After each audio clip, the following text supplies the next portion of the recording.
What the hell? Hey, black guy, yeah, you. What are you doing sneaking around this house? Drop whatever you're stealing and get your hands up now. Officer Derek Mitchell yanks Dr. Frederick Taylor away from his own front door, slamming him face first against the wall. Frederick, a black man in a tailored suit, drops his house keys as Mitchell kicks his legs apart. Officer, stop! This is my home. I'm not... Save it. You black boys always got some story. Trespassing, breaking and entering. I'm State Senator Frederick Taylor. Mitchell doesn't even pause. He's reaching for his handcuffs. I wrote the trespassing law you're about to arrest me under. Mitchell freezes. His hand stops mid-reach. For 3.4 seconds, his face shows he knows. He absolutely knows this black man is telling the truth. Then he snaps the cuffs on anyway. Have you ever been guilty of existing while black?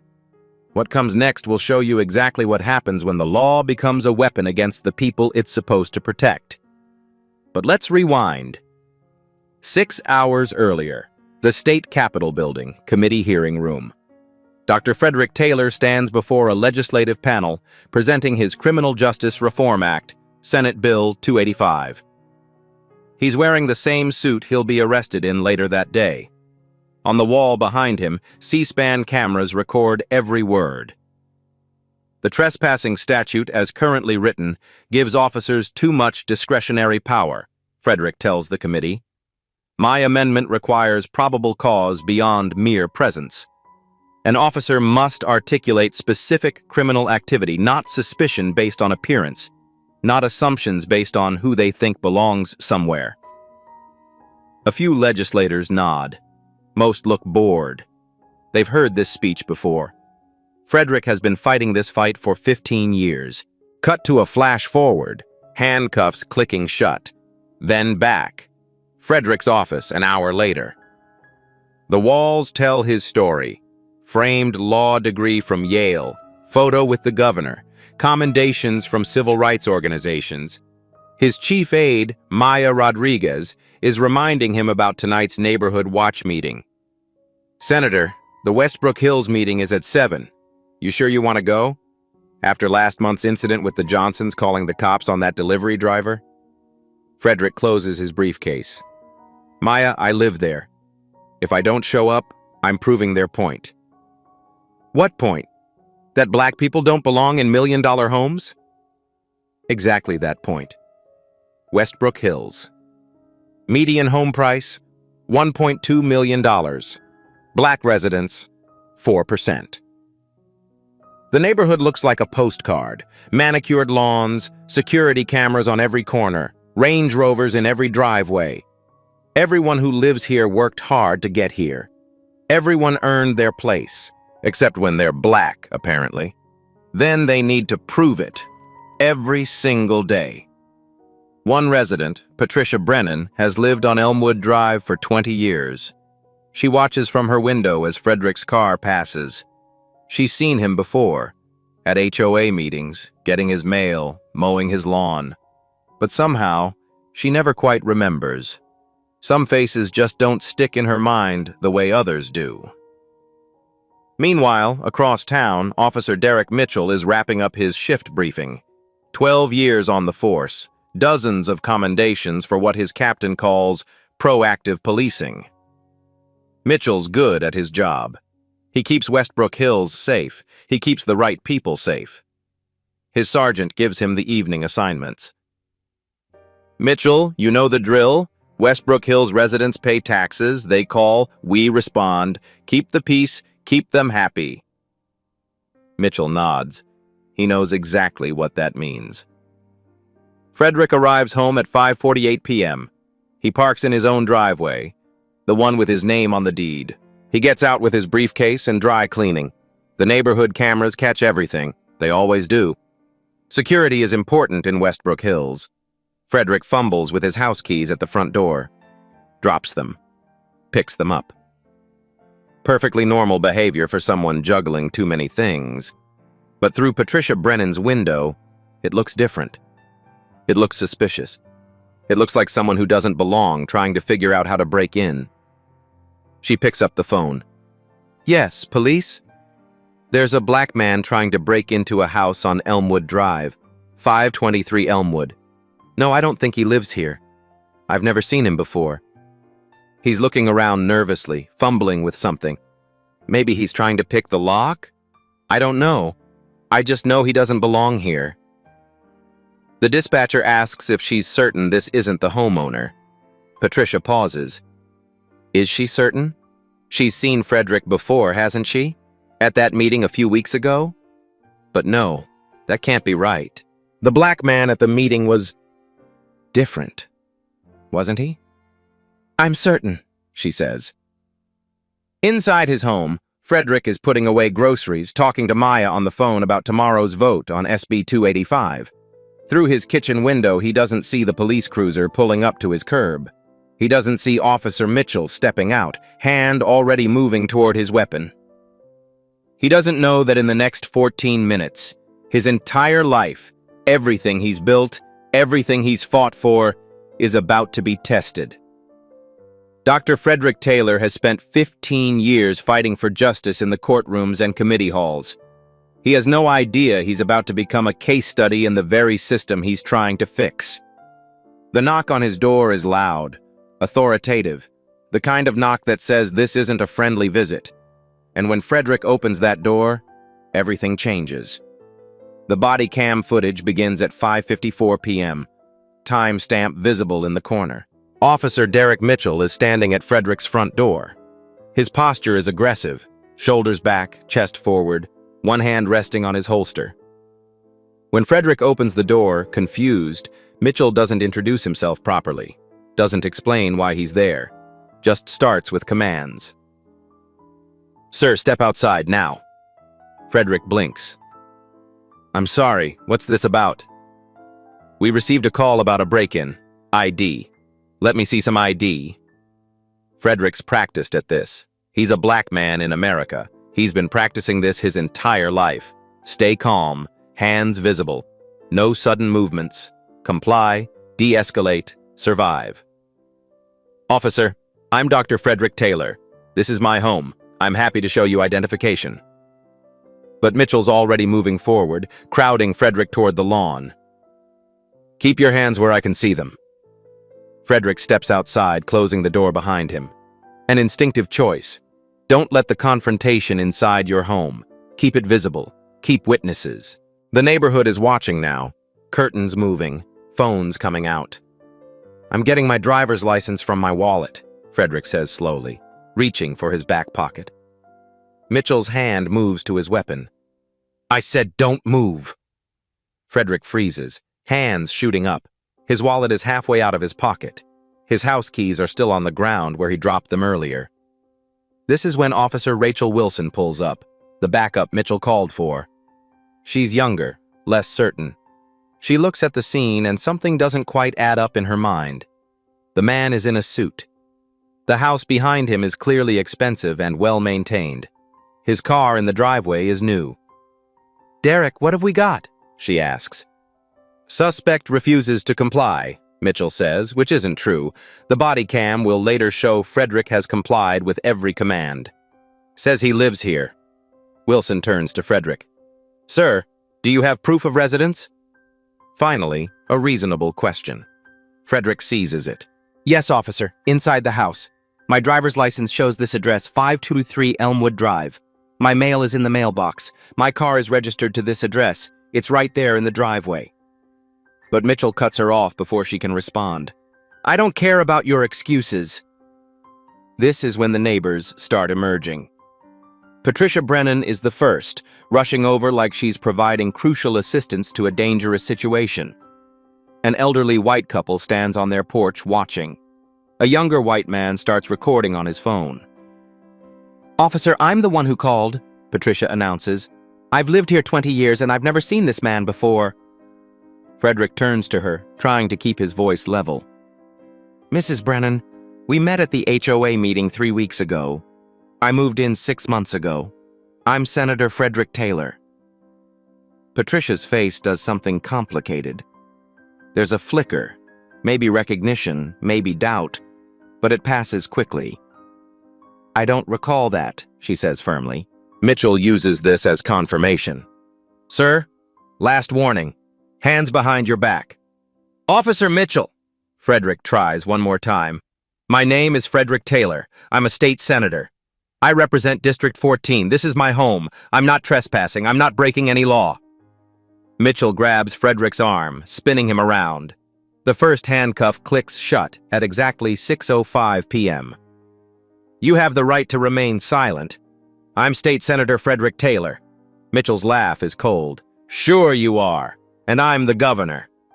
Someone in the crowd, it sounds like the younger neighbor, yells out, He's telling the truth. That is Senator Taylor.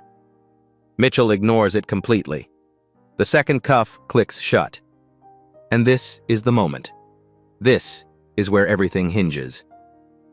Frederick stops moving. He's in handcuffs now, standing on his own lawn, surrounded by neighbors, with 2 police officers behind him.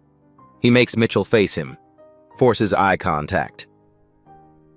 Officer Mitchell, badge 7743. Frederick's voice is calm, but there's steel underneath.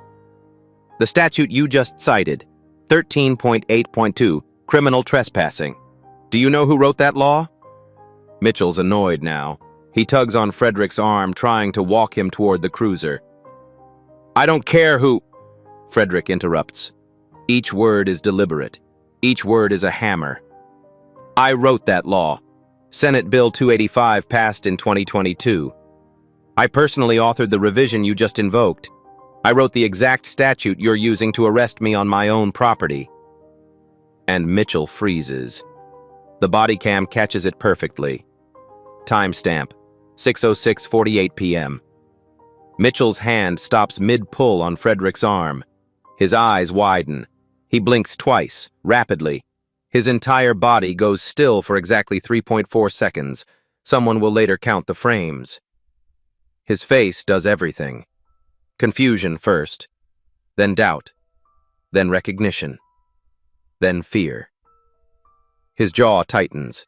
His grip on Frederick's arm loosens just slightly. You can see it. The moment he knows. The moment he absolutely knows this black man is telling the truth. Officer Wilson steps forward, urgent. Derek, we should verify. Mitchell recovers. His voice is less certain now, but he pushes through.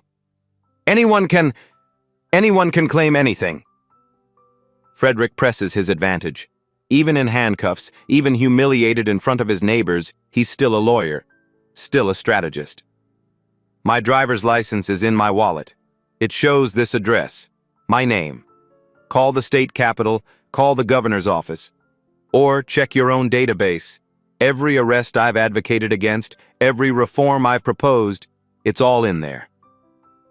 Mitchell looks at the house, at Frederick's car in the driveway, at the keys still on the ground. The pieces are fitting together in his mind, and he doesn't like the picture they're making. The 911 call said, he starts. Frederick cuts him off. The 911 call was wrong, and you had probable cause to verify that before you touched me. You had my address. You could see my keys. You could see this is clearly my home. You chose not to verify. You chose to arrest first and ask questions. Never. For a second time, Mitchell freezes. The body cam shows sweat on his forehead now. He knows he's wrong. Every cop instinct he has is screaming that he's wrong. But there's another instinct fighting it. The instinct that says backing down now in front of all these witnesses in front of his partner means admitting he racially profiled a state senator. Wilson tries again. Derek, if he's telling the truth, and I think he is, we need to stop this now. Mitchell makes his choice. The wrong one. We're taking him in for verification, standard procedure. Frederick's voice drops low. Only Mitchell and Wilson can hear. Officer Mitchell, what you do in the next 10 seconds will define your career, and possibly your freedom. Mitchell pauses. 1 second, 2 seconds, 3. Let's go. He walks Frederick to the cruiser. His movements are jerky now, uncertain. His hand trembles slightly as he opens the back door. The neighbors are recording everything. Patricia Brennan is standing silent now, her face pale. Someone yells, "Officer, he's a senator! This is on camera!" Mitchell yells back louder than necessary, "Step back, everyone!" Frederick, even now, even being shoved into the back of a police car on his own property, keeps his dignity. He speaks clearly to the phone cameras recording everything. Record everything. Time 6:08 p.m. Officer Derek Mitchell, badge 7743, arresting State Senator Frederick Taylor at 523 Elmwood Drive, my legal residence. After I informed him I authored the statute he's citing. Officer Wilson, badge number please? I want both officers documented. Wilson's voice is quiet, guilt already setting in. Badge 5521. The car door slams shut. Frederick sits in the back, handcuffed, watching his neighborhood through metal grating, watching Mitchell's hands shake on the steering wheel. Both men know the truth now. Frederick Taylor isn't just another arrest. He's a state senator. He wrote the law. And Officer Derek Mitchell just made the worst mistake of his life, knowingly.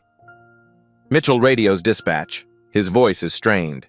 Dispatch, transporting suspect to booking. Charge is criminal trespass.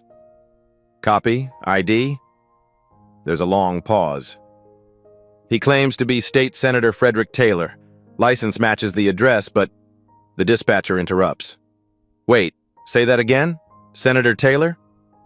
Yeah, he's claiming he wrote the trespass statute. There's background noise. Someone saying, "Oh shit." Then, Mitchell, stand by. Mitchell and Wilson sit in silence. The engine is running, but they haven't moved yet. Wilson finally speaks. Derek, what did we just do? Mitchell doesn't answer. He just stares ahead, gripping the steering wheel. In the back seat, Frederick watches his home disappear as the cruiser finally pulls away. He's thinking about every constituent who sat in his office describing exactly this scenario. He always believed them. Always. But believing and experiencing are different universes. And now he's building a case. Every word documented. Every moment recorded. Because Frederick Taylor didn't just become a victim tonight. He became the evidence. The precinct parking garage. 6:22 p.m. Frederick is escorted inside, still in handcuffs. Mitchell walking behind him, not beside him. Other officers in the garage stop what they're doing and stare. Word has already spread. Someone made a call. Someone always makes a call. One officer mutters to his colleague, "That's Senator Taylor." Mitchell snaps, "Clear the area." Frederick speaks over his shoulder, calm but deliberate. "Officer, you had a chance to fix this. You chose not to. That choice matters." Mitchell's face hardens, but he says nothing. The booking desk. Sergeant Thomas Reynolds is already standing, phone in hand. He's black, 55, been on the force for decades. His face shows he knows exactly what's happening and exactly how bad this is. "Mitchell." Reynolds' voice is hard. "In 12 years, I've never seen you make this big a mistake. I responded to a 911 call. You arrested a state senator on his own lawn after he told you he wrote the law you cited. I watched the body cam feed. I saw you freeze when he told you, and you arrested him anyway." Mitchell's face goes pale. "The feed is already live streamed to supervisor on duty. Protocol for senator interactions. Captain Morrison saw everything." The room shifts. Other officers are pulling out phones, searching Senator Frederick Taylor. Officer Wilson's hands are shaking as she reads the results. Her face shows horror. Reynolds moves around the desk to uncuff Frederick personally. "Senator Taylor, I apologize on behalf of—" "Don't apologize yet, Sergeant Reynolds." Frederick's voice is still calm, strategic. "I want everything documented. Process the arrest. Full booking." Mitchell looks confused. He wants to be processed? Frederick turns to face Mitchell directly. "Officer Mitchell, you froze when I told you. You knew I was telling the truth. Your face, your body language. You believed me. And you arrested me anyway. That's not ignorance. That's choice. I want that choice documented. Mitchell goes pale, silent. Reynolds looks at Frederick with something like respect. Give me your body cam, Mitchell. Now. Captain Jennifer Morrison emerges from her office. She's white, 48, and she looks like someone who just watched their entire career flash before their eyes. Because she did. On the live body cam feed. Senator Taylor, I don't know what to say. Say you'll investigate. Say you'll review the body cam footage. Say this will be handled correctly. Of course. Mitchell, my office. Now. Frederick's not done. Captain, I want to file a formal complaint. I want an internal investigation. I want the 911 call pulled. And I want the pattern investigated. How many other black residents in Westbrook Hills have been stopped in the past year? Morrison nods slowly. The implications are dawning on her. This isn't just one arrest. This is about to become a federal case. From Morrison's office, the door slightly ajar, voices drift out. I responded to a legitimate 911 call. The caller said a black man was at a house. You didn't verify anything. Derek, we watched the live feed. You froze when he said he wrote the law. You knew. Why did you continue? I thought he might be lying. Your face said otherwise. The camera doesn't lie, Mitchell. Back in the main area, phones are ringing. Media, governor's office, Frederick's aide, Maya. Within 18 minutes of his arrest, the story is going viral. Neighbor videos are uploading to Twitter, TikTok, Instagram. The body cam footage is being leaked. Someone in the precinct sent it out. The freeze moment is being shared thousands of times per minute. The precinct isn't just facing an internal investigation anymore. It's facing a national scandal. Frederick is offered a chair. Coffee. Apologies. He accepts the chair, declines everything else. He's watching the chaos unfold with the calm of someone who expected exactly this. Because he did expect it. He's been warning about this for 15 years. An officer approaches Reynolds quietly.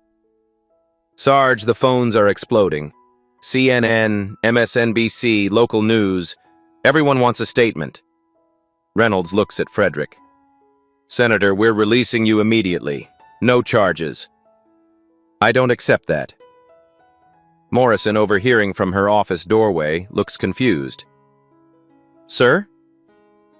If you release me with no charges, it's a misunderstanding. If you process the arrest and then dismiss it, it's a documented civil rights violation. I want documentation.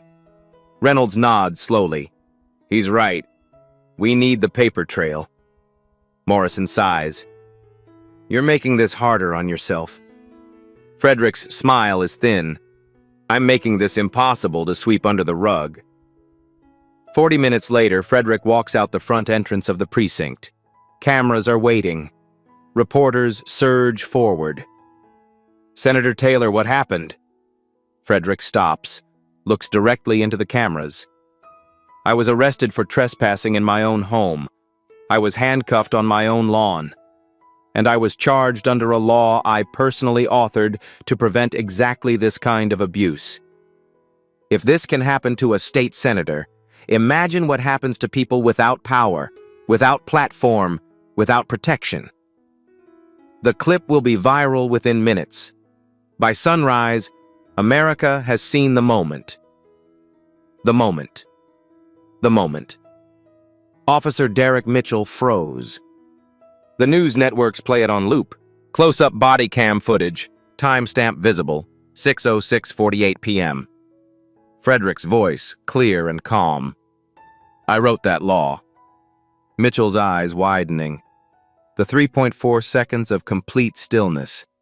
His face doing everything. Confusion, doubt, recognition, fear. And then the choice. The conscious choice to continue anyway. Social media has slowed it down, analyzed it frame by frame, added captions, turned it into a teaching moment. The freeze becomes a symbol, not of hesitation, of recognition followed by deliberate action. The evidence dump is comprehensive. Frederick's credentials scroll across screens.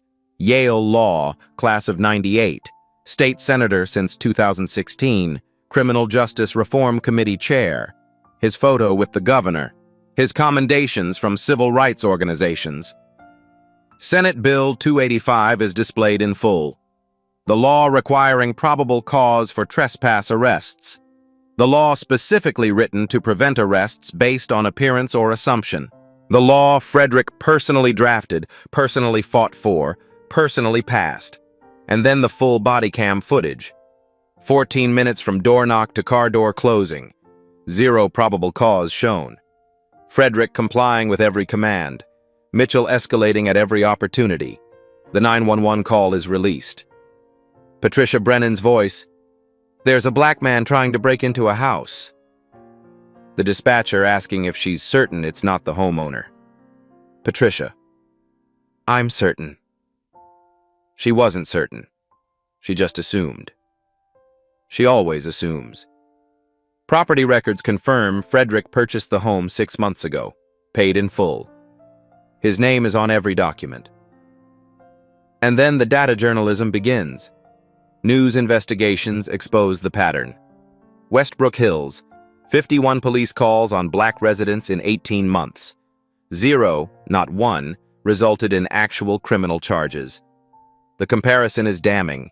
The neighboring all-white community had 3 police calls in the same period. Officer Mitchell's record is pulled. 78% of his stops involved people of color in a district that's 12% minority. The numbers don't lie.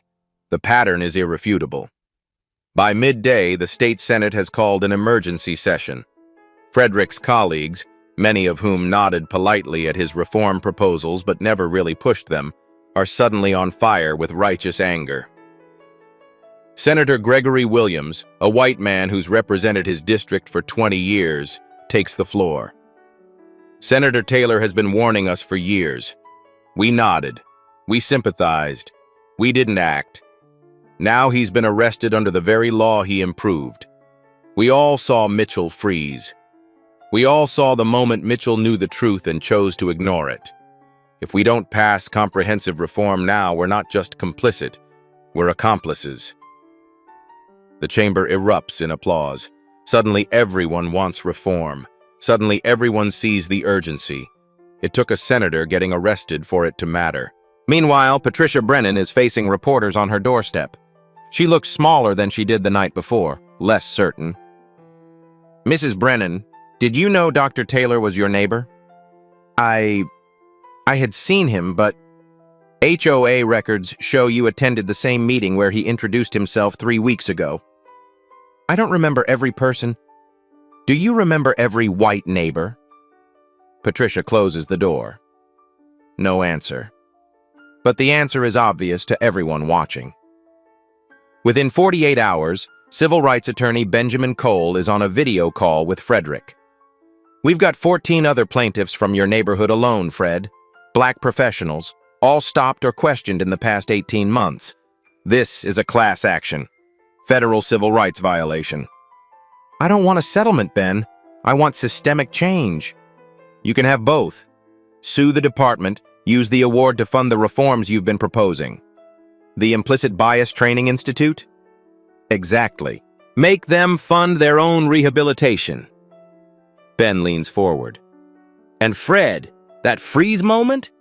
That's consciousness of guilt. That's a prosecutor's dream. We have him." 3 days post-arrest, Officer Rachel Wilson sits in an internal affairs conference room. She's made a choice that most cops never make. She's telling the truth. "I observed Officer Mitchell escalate a situation that didn't require escalation. I observed him ignore evidence, the keys, the address, the car. I observed him dismiss Senator Taylor's credible claim. I saw him freeze. I saw the moment he knew Senator Taylor was telling the truth." The IA investigator leans forward. "And what did you do?" Wilson's voice cracks. "I didn't stop it. I followed Mitchell's lead because I was afraid. afraid of being labeled disloyal, afraid of retaliation. But watching that body cam footage, watching myself stand there and do nothing, I'm more afraid of what we become if we stay silent. Her testimony becomes the prosecution's cornerstone, a cop testifying against another cop. It almost never happens. But Wilson is 28 years old, and she just watched her entire understanding of policing shatter in 3.4 seconds. The viral moment keeps spreading. Hashtags trend, #I wrote that law. He froze. RSR 523 Elmwood. Celebrities amplify it. Other black professionals share their stories, stopped in their own neighborhoods, questioned at their own homes, asked to prove they belong in spaces they own. The protests start. Small at first, then massive. Signs read, "If it happened to a senator, what about us?" 3.4 seconds of truth. We all wrote that law. And then there's the archival footage that goes viral. Frederick Taylor, 2 years ago, speaking to the Legislative Committee about the need for trespass law reform. The current statute allows arrests based on officer suspicion alone, Frederick told them. My amendment requires articulable facts. Officers must identify. Was there signage? Was there forced entry? Was there damage? Mere presence, especially at one's own property, cannot be criminal. We cannot allow a law designed to protect property to criminalize skin color. Word for word, he predicted his own arrest, and now everyone can see it. By the end of the week, the police union is in crisis. A disciplinary hearing is scheduled. Mitchell is suspended pending investigation, and the union membership is divided. 54% vote not to contest his termination. 46% want to fight. The institution is cracking, slowly, painfully, but it's cracking. Frederick returns to the state Senate chamber 1 week after his arrest. Standing ovation. He waits for silence, then delivers the speech that will define the moment. I stood on my lawn with my keys in my hand. I said, "This is my home." I was not believed. Officer Mitchell froze. For 3.4 seconds, he knew the truth. His face showed it. His body showed it. And then he chose, consciously chose, to arrest me anyway. That freeze wasn't ignorance. It was the moment between knowing right and choosing wrong. I understood something that day, not intellectually but viscerally. The law protects you only if the system believes you deserve protection. And too often, the system decides based on skin color. I wrote a law to fix this. It didn't work, because laws are enforced by people and people carry bias. So here's my proposal. Mandatory body cams, independent review boards, implicit bias training with consequences, and accountability. Real, immediate, transparent accountability. The vote is 38-2. Senate Bill 285, revised and strengthened, passes. One arrest, one freeze moment, one man's refusal to stay silent. The ripples are just beginning. The Internal Affairs Conference Room, 1 week later. Lead investigator Daniel Anderson sits across from a wall of monitors, all showing the same thing from different angles, the freeze. Anderson is a black man, 51, who's investigated hundreds of officers over his career. He's seen everything. Brutality, corruption, negligence. But this is different. This is racism caught in real time, frame by frame, impossible to deny. He pulls up the analysis, frame by frame breakdown of Mitchell's freeze. 3.4 seconds, 204 frames. A body language expert has annotated each one. Recognition response, fear activation, cognitive calculation, decision implementation. This isn't ignorance, Anderson tells his team. This is Mitchell hearing the truth, recognizing it in real time.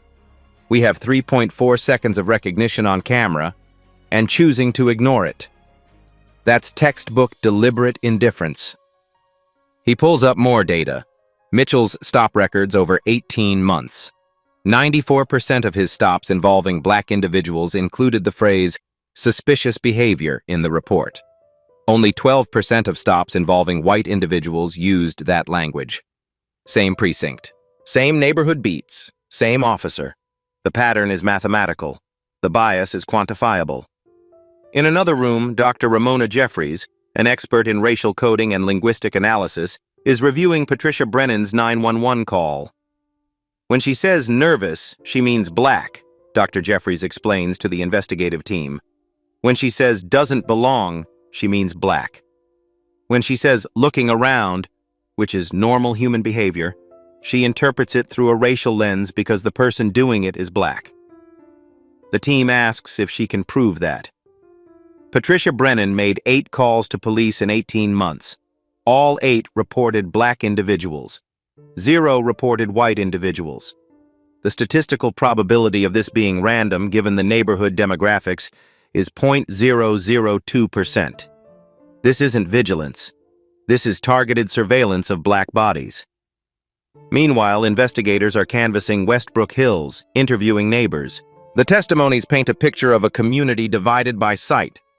One white male neighbor, "I've seen Senator Taylor, nice guy. Waved to him a couple times." "Did you witness the arrest?"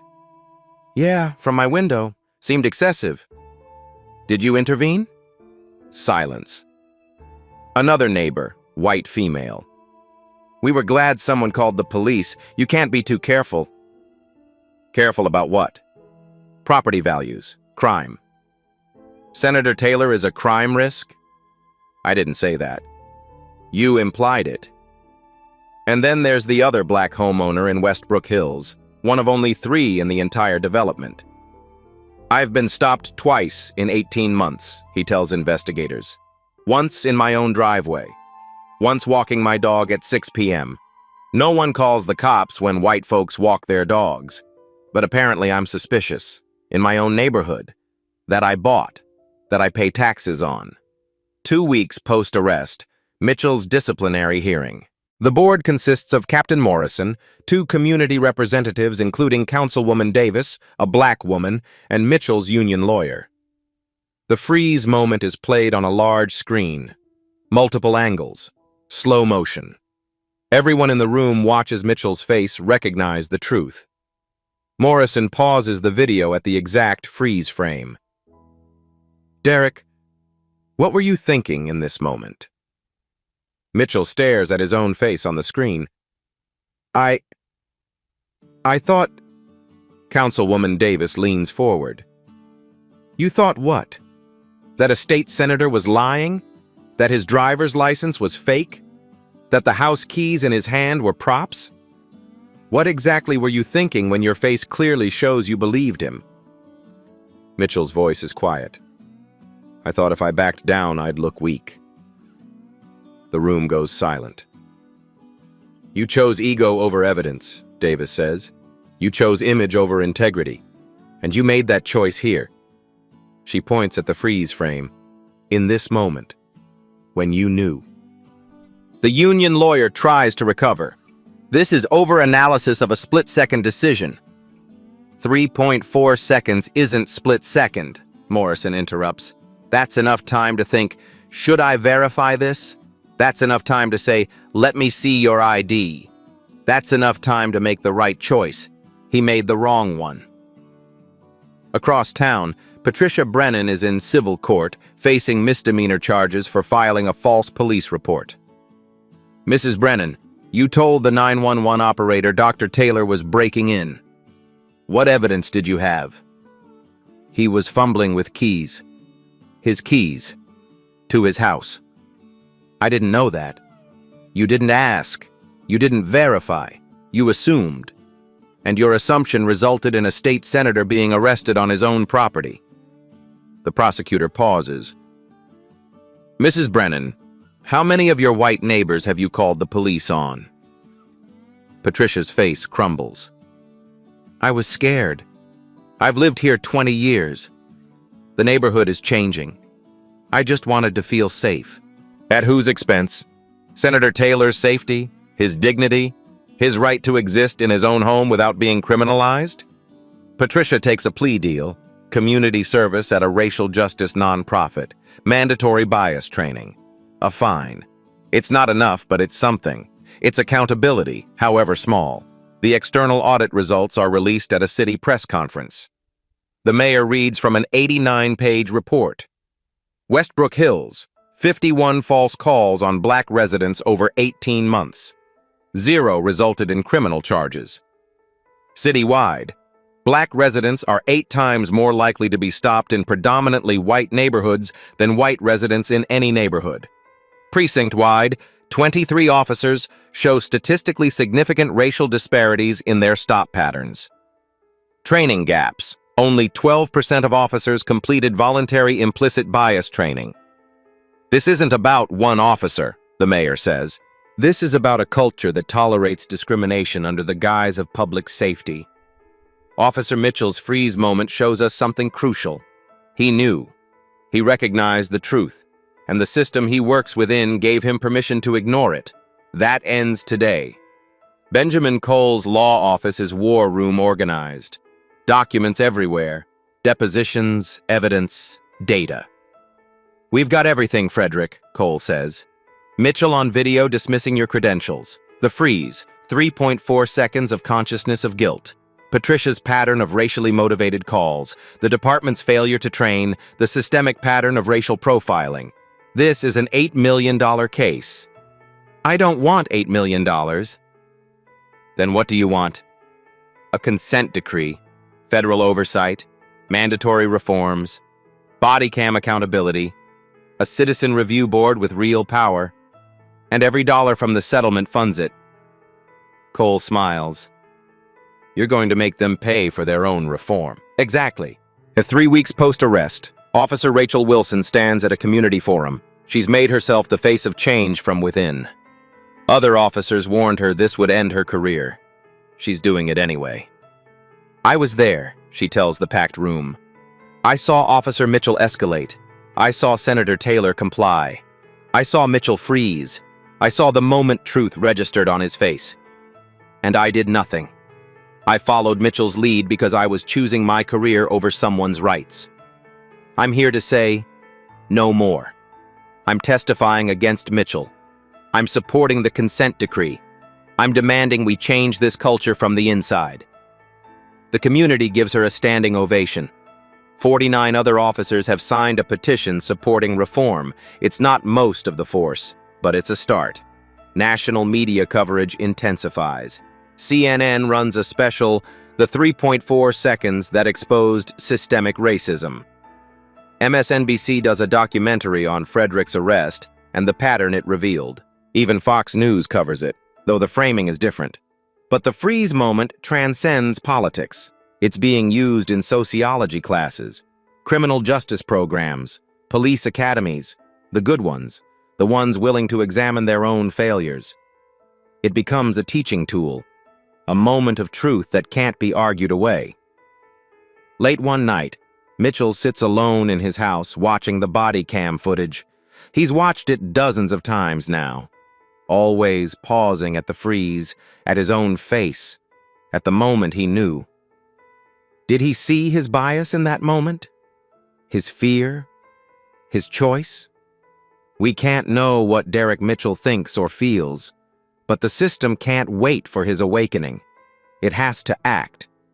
The police union meeting is heated, voices raised, accusations flying. We defend our own, the union president says. Wilson stands. Even when they're wrong? Innocent until proven guilty. Sergeant Reynolds, who's been quiet until now, speaks up. We have proof. We have video. We have a 3-4 second freeze where he knew and chose wrong. If we defend this, we lose all credibility. We lose the community. We lose our purpose. A young officer, fresh out of the academy, adds, I joined to serve, not to profile. If the union defends profiling, I'm out. The vote is close. 54-46. The union will not contest Mitchell's termination. It's not a landslide, but it's enough. And late that same night, Frederick sits in his home office, staring at the arrest footage. Specifically, the freeze moment. Maya finds him there. "You've watched that 100 times, Fred." I keep replaying his face. "Right here." He pauses the video on the freeze. He knows. He absolutely knows I'm telling the truth. And then he chooses. How do people without power survive this, Maya? They survive because people like you fight. Frederick's voice is quiet, heavy with something between anger and grief. That man made me feel like a criminal in my own home. In those 3-4 seconds, he decided my dignity didn't matter. And I can't shake it. I can't shake the feeling that if I wasn't a senator, if I didn't have a platform, if I didn't have power, I'd just be another black man with a false arrest on his record. Another statistic. Another story no one believes. Maya sits beside him. But you are a senator. You do have power, and you're using it. That matters. Does it? I wrote the law, Maya. I wrote the exact law meant to prevent this, and it didn't work. So you write a better one, and another, until it does work. Frederick closes the laptop. Yeah, until it does work.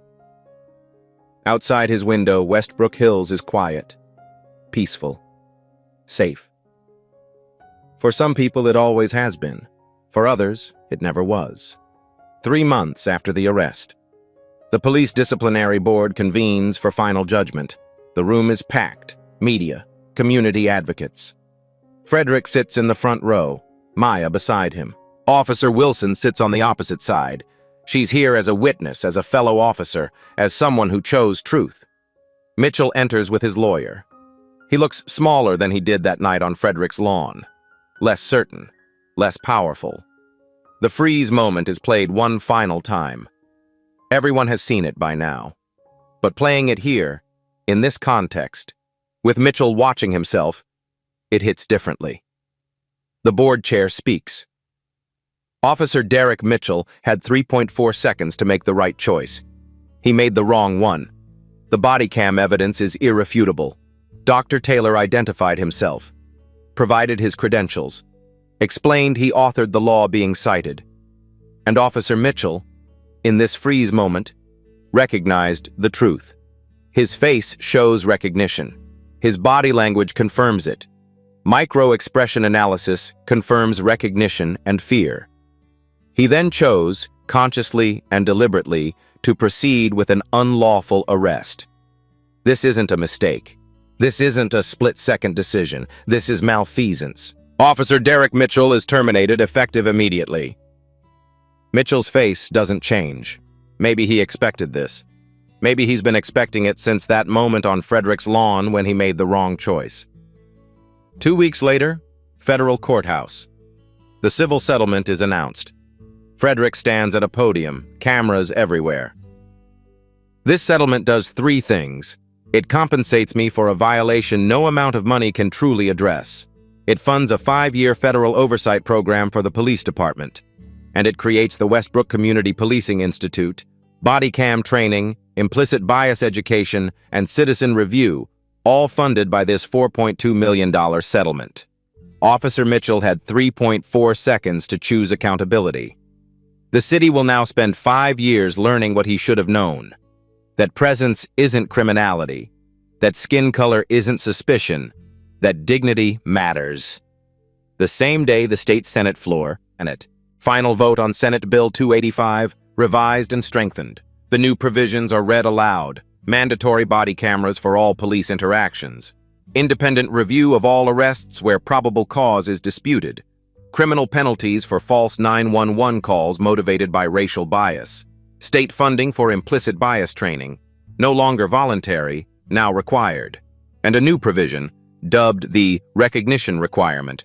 Officers must articulate specific criminal activity, not general suspicion or appearance-based assumptions. Frederick speaks last. I wrote a law. It wasn't enough.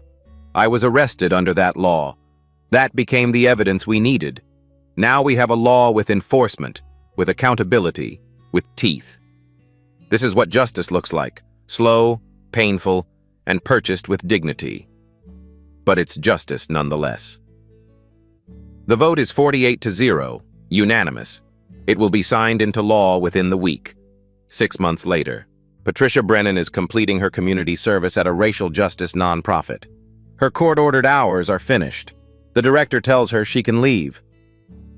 Can I stay? Patricia asks. Volunteer more? I'm starting to understand what I didn't see before. Understanding is just the start, the director says. I know, but it's a start I should have made 20 years ago.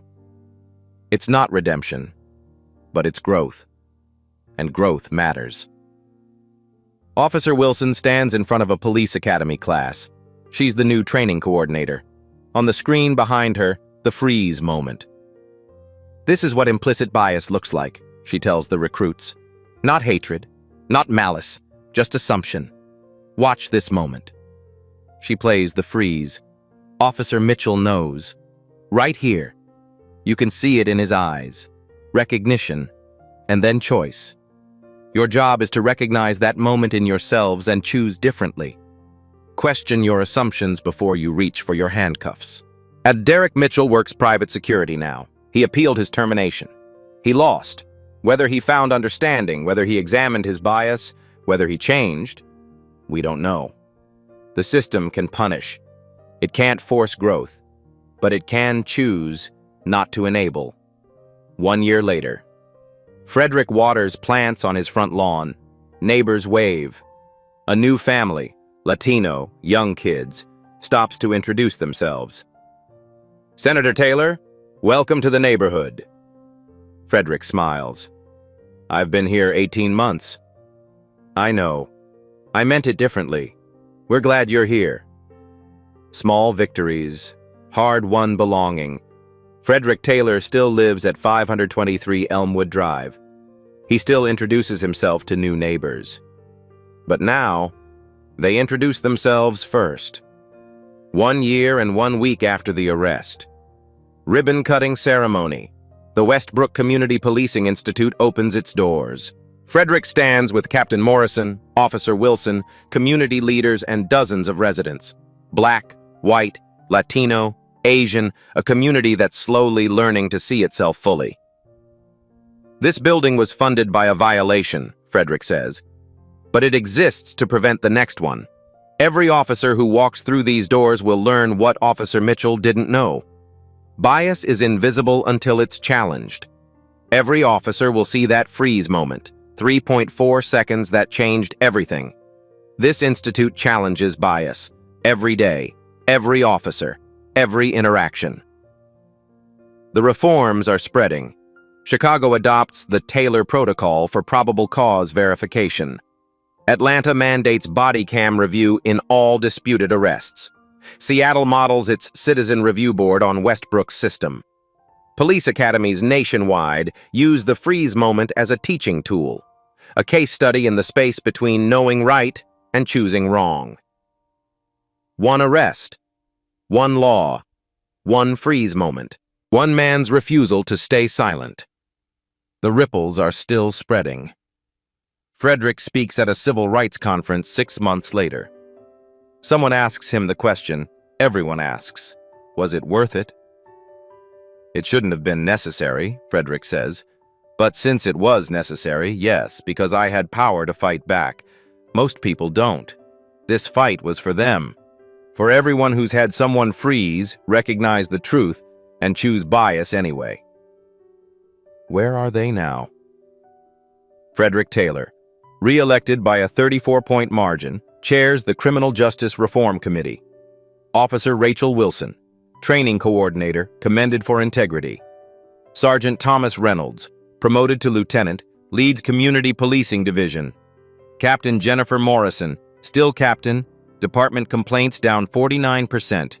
Patricia Brennan, completed 200 volunteer hours, still attends racial justice workshops.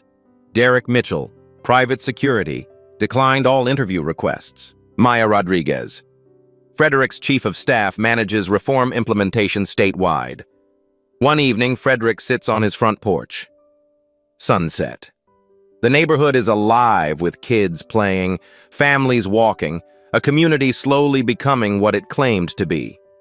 He thinks about the freeze, about 3.4 seconds, about the choice Mitchell made and the 1,000 choices everyone makes every day when confronted with their own bias. "I wrote a law," Frederick says to Maya, who's stopped by with case files. "It failed me, so I wrote a better one. But laws are only as good as the people who enforce them and the community that holds them accountable. That's the work. Not one law, not one case, but the daily, unglamorous work of choosing to see each other as human beings." Mitchell had 3.4 seconds. We all have those moments. The question is, what do we do with them? And now, the question comes to you. Officer Derek Mitchell froze for 3.4 seconds. In that moment, he had a choice. He chose wrong. But here's the thing. We all have that freeze moment. That instant where we recognize our bias, our assumption, our prejudice. The question is, what do we do next? Mitchell had 3.4 seconds. You have a lifetime. Have you ever had that freeze moment when you realized you were wrong about someone based on how they looked? What did you do next? Did you correct course, or did you proceed anyway? Have you ever questioned why you felt uncomfortable, afraid, or suspicious of someone who looked different than you? Have you ever called the police because something felt wrong, but you couldn't articulate an actual crime?